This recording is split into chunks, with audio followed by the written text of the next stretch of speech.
kita akan menjelaskan apa sih itu relaksasi hipnosis 5 jari.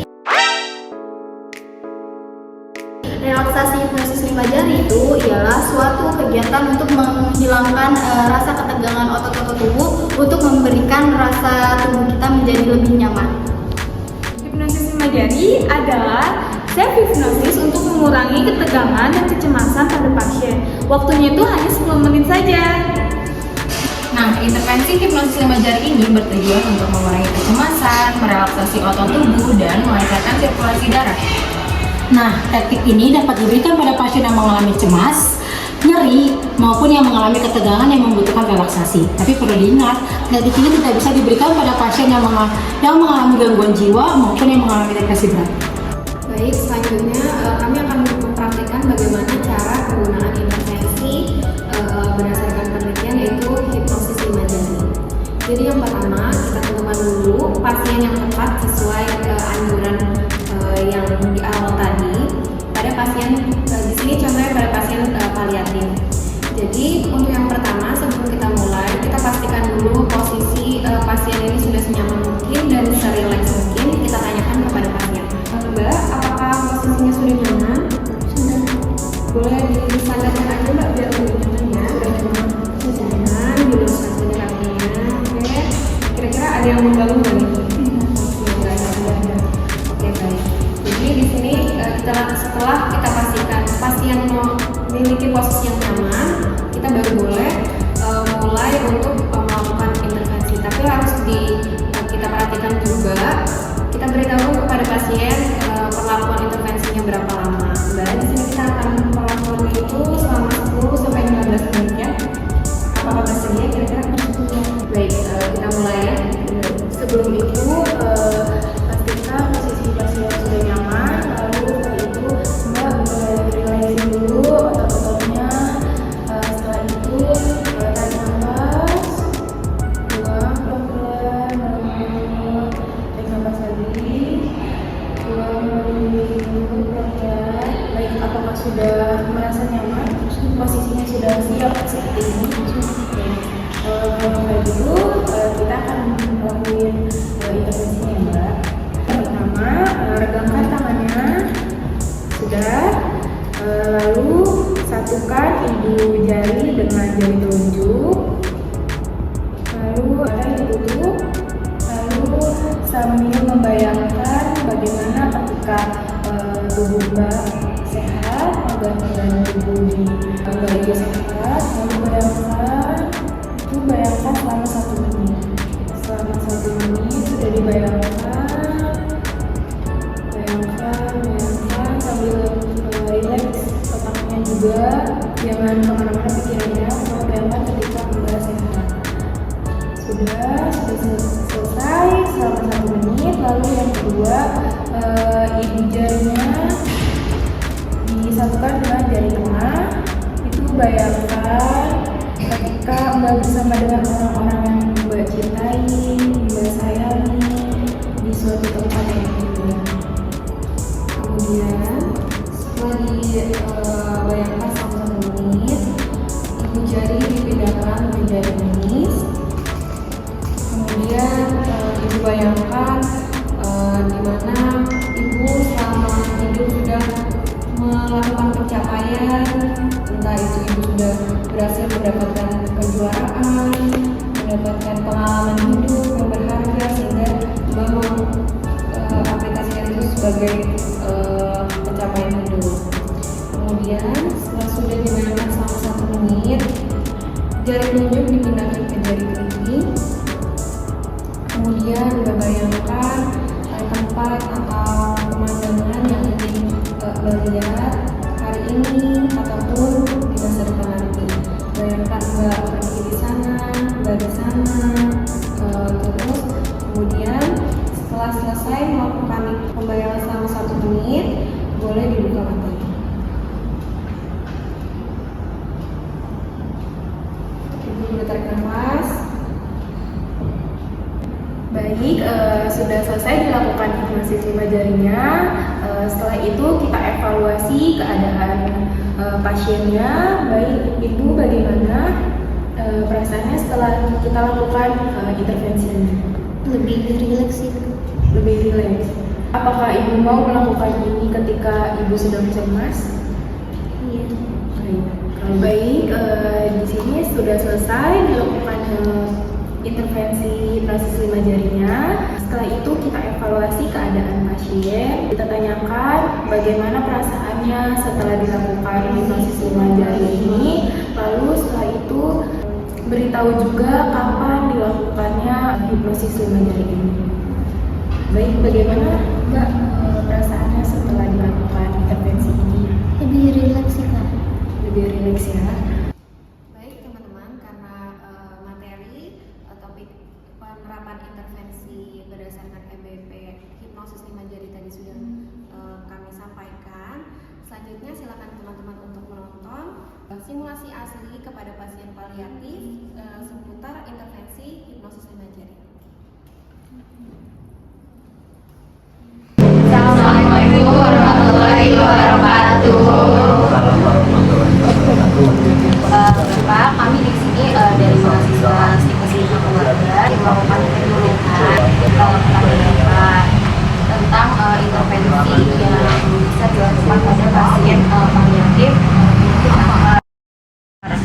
Nah, di sini waktunya sekitar 10 sampai 15 menit. Tempatnya di sini saja. Apakah Bapak bersedia? Bersedia. Ya, baik. Sebelumnya boleh sebutkan Bapak namanya siapa? Resno Widiarto. Untuk usianya usia berapa? 61 61 tahun. Ya, di sini Bapak kan sakit kanker ya, Pak ya? Iya. Ya, benar. Kalau boleh tahu kankernya kanker apa, Pak? Prostat. Kanker prostat ya, Pak ya. Oke, baik. Oke, baik, Bapak. Jadi hari ini sebelum kita mulai nih ke topiknya, kita izin tanya-tanya dulu ya, Pak ya. Bapak boleh nggak dijawab kalau Bapak nggak berkenan ya, Pak ya. Nah, Bapak sebelumnya tadi kan katanya kankernya prostat ya, Pak ya. Sudah berapa lama, Pak, kalau boleh tahu? Kira-kira sudah 2 tahun lebih. 2 tahun lebih ya, Pak ya. Berarti kalau misalkan pengobatan udah sering kali ya, Pak ya, berarti ya, Pak ya. Nah, Pak, kalau boleh tahu selama Bapak pengobatan itu perasaannya gimana sih, Pak? Apa yang dirasakan? Adakah pusing kah? Ya, pusing. Terus nyeri-nyeri. Nyeri-nyeri, Panas dingin. panas dingin gitu ya, Pak ya. Kalau boleh tahu karena Bapak kanker prostat ada keluhan susah pipis nggak, Pak? Iya, betul. Ada susah pipis juga ya, Pak ya. Sakit. Rasa sakit. Oke, baik. Nah, Pak, kemudian pas Bapak ngerasain itu berarti Bapak selama ini ngandelin obat aja ya, Pak ya? Betul. Nah, Sama berdoa. sama berdoa ya, benar, Pak. Terus Bapak kira-kira nih pas Bapak tahu Bapak punya penyakit ini perasaannya gimana, Pak? Ya, agak-agak cemas sih. Cemas ya, Pak ya. Kalau boleh tahu cemasnya tuh akan apa sih, Pak? Apa? Cemasnya itu karena apa? Ya takut nggak bisa sembuh aja. Takut nggak bisa sembuh. Oke, baik. Kalau kata orang sebenarnya bisa sembuh nggak sih, Pak? Ada yang bisa, ada yang enggak. Oh, ada yang bisa, ada yang enggak ya, Pak ya. Nah, kira-kira nih kalau kanker yang Bapak alami penyebabnya itu Bapak pernah ngerasain nggak kayak oh gara-gara saya ini nih apa gitu nggak, Pak? Ya paling yang mungkin pola makan ya. Pola makan. Iya. Bapak ngerasain itu ya, Pak ya? Iya, kayak Dari gitu. situ ya. Oke, baik. Nah, Pak, kalau kayak gitu karena kita tadi sudah tanya-tanya nih, kita tahu kan jadi Bapak tuh ada rasa cemas juga, Iya. takut nggak bisa sembuh, keluhannya udah banyak nyeri, sakit kepala segala macam gitu ya, Iya. Pak. Nanti saya akan digantikan teman saya buat kasih tahu, Pak, jelasin sebenarnya secara singkat aja gitu Iya. ya. Apa sih penyakit kanker itu dan apa pengobatannya sesuai penelitian yang udah kita berhasil kumpulkan gitu ya, Pak ya. Bersedia ya, Pak ya. Oke, baik.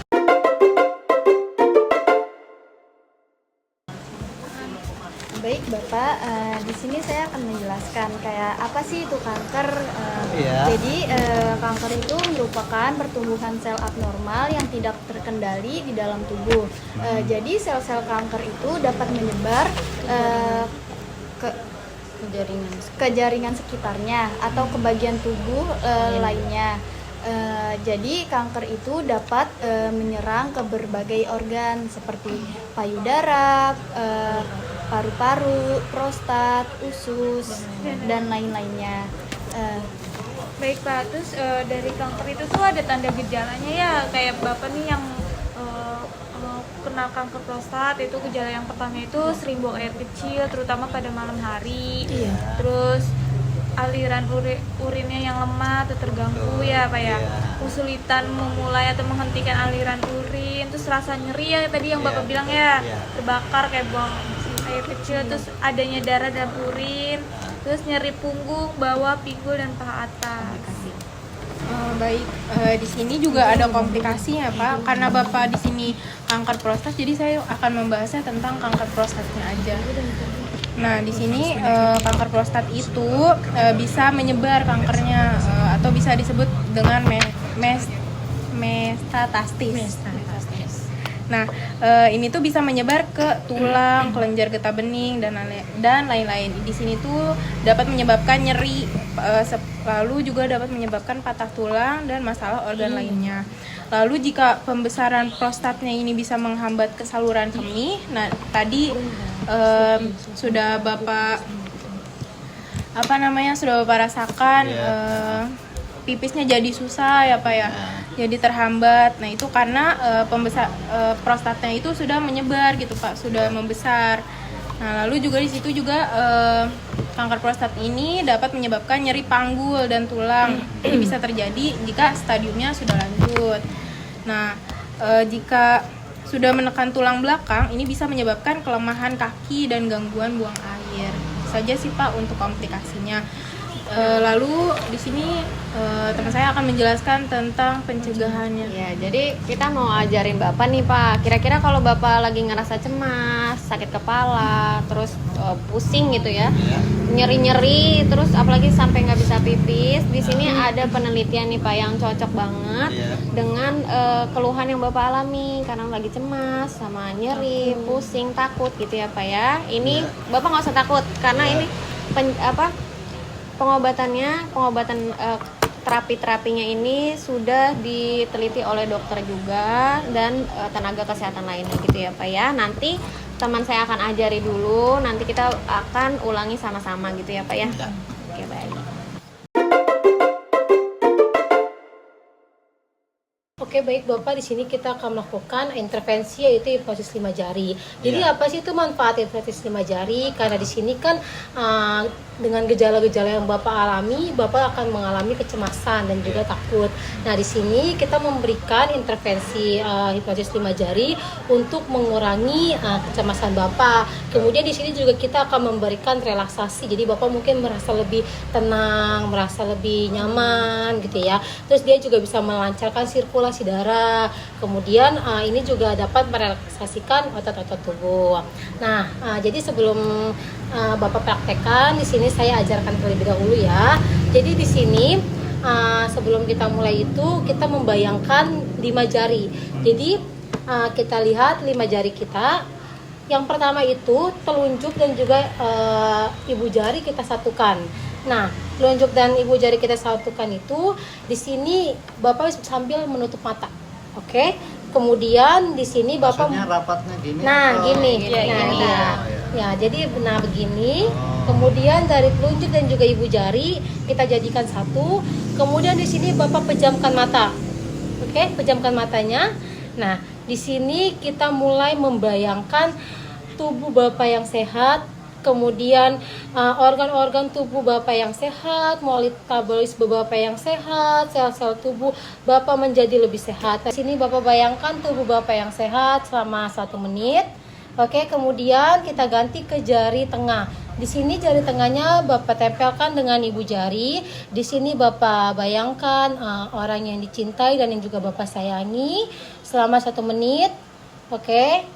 Setelah itu Bapak tempelkan jari manis dan juga ibu jari. Nah, di sini Bapak bisa bayangkan prestasi Bapak, pencapaian Bapak selama ini. Oke, sudah Bapak bayangkan selama 1 menit. Oke, dan yang terakhir Bapak tempelkan jari kelingking dan juga jari ibu jari. Di sini Bapak bayangkan tempat-tempat yang indah, tempat-tempat yang menyenangkan, yang ingin Bapak kunjungi. Oke, setelah sudah Bapak bayangkan selama 1 menit. Oke, di sini Bapak bisa boleh Buka matanya. Bapak bisa membuka matanya. Oke. Baik Bapak, apakah Bapak sudah mengerti? Nah, di sini boleh Bapak ulangi. Bapak ulangi, Nanti kita bantu untuk sebutkan. pandunya kan. Oke. Pertama kita regangkan tangannya, kemudian pejamkan mata. Ya. Oke. Yang pertama, Pol sama telunjuk. Ya, betul. kemudian ya, bayangkan Maya. tubuh Bapak yang Bayang sehat. Oke, bayangkan Bapak selama 1 Menit. Oke, setelah sudah kita ganti ke jari tengah. Di sini Bapak bayangkan orang yang Dicintai. dan yang disayangi selama 1 menit. Oke, kemudian kita ganti ke jari manis. Di sini Bapak bayangkan pencapaian Bapak selama ini, prestasi Bapak. Selama 1 menit. Oke. Kemudian yang terakhir jari kelingking. Tempat-tempat yang indah. Oke. Oke. Bisa buka matanya. Oke. Nah, Bapak, jadi tindakan ini bisa Bapak lakukan jika Bapak mulai merasakan kecemasan karena misalkan Bapak mulai merasakan gejala-gejala kayak Bapak mulai merasa cemas nih, merasa takut. Nah, Bapak bisa melakukan tindakan ini di rumah. Jadi sambil duduk aja atau sambil tiduran, sambil rileks. Jadi ini bisa mengurangi kecemasan Bapak, ketakutan Bapak. Gitu ya Pak ya. Nggak ada cara lain. Sebenarnya Sebenarnya ada banyak caranya. Tapi sini kita Ini salah satu aja. salah satu intervensi yang kita lakukan ke Bapak. Menurut Bapak nih Pak, setelah tadi kita ajarkan hipnosis imajinasi terbimbing seperti itu, kira-kira menurut Bapak apakah membuat diri kita yang memiliki penyakit akan rileks atau bagaimana? Agak rileks, terus bisa dapat harapan sembuh. Gitu ya Pak ya. Berarti termasuk ke dalam terapi yang bisa digunakan lah ya Pak ya. Oke, baik. Nah Pak, sebelum kita tutup, karena tadi sudah kita ajari juga gitu, mungkin ada pesan nih Pak kepada Bapak dari teman saya. Oke Pak, Iya. baik Bapak harus jaga kesehatan Bapak ya Pak ya, dari Iya. pola makannya, Iya. pola tidurnya ya Pak ya, Iya. harus tetap dijaga Iya. untuk deteksi dini kanker untuk hidup lebih baik lagi. Iya.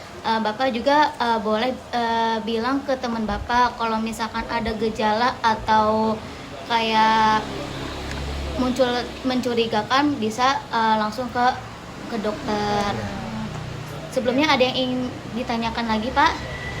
Kalau untuk kebiasaan merokok, Itu harus Ya, harus dikurangi Pak. dikurangin. Karena salah satu pemicu sel kanker itu zat-zat karsinogen yang ada di polusi udara, rokok, gitu ya Pak ya. ya. Harus dikurangi loh ya Pak. Ya. Oke baik. Ada lagi nggak Pak yang mau ditanyain? Udah itu aja sih. Udah gitu aja ya Pak ya. Baik Pak, karena Bapak sudah mau berbaik hati, kami datang ke sini mengajarkan Bapak sedikit tentang terapi penelitian untuk pasien-pasien kanker. Terima kasih sekali ya Pak, kami Iya, ucapkan. sama-sama. Mohon Siap, maaf Pak. apabila saya dan teman-teman ada kata-kata yang menyinggung ya Pak. Kami Iya. mohon maaf sekali ya Pak Iya, ya. sama-sama, Pak. Terima kasih sekali lagi Bapak. Kami izin pamit ya Pak ya. Iya. Terima kasih ya Pak.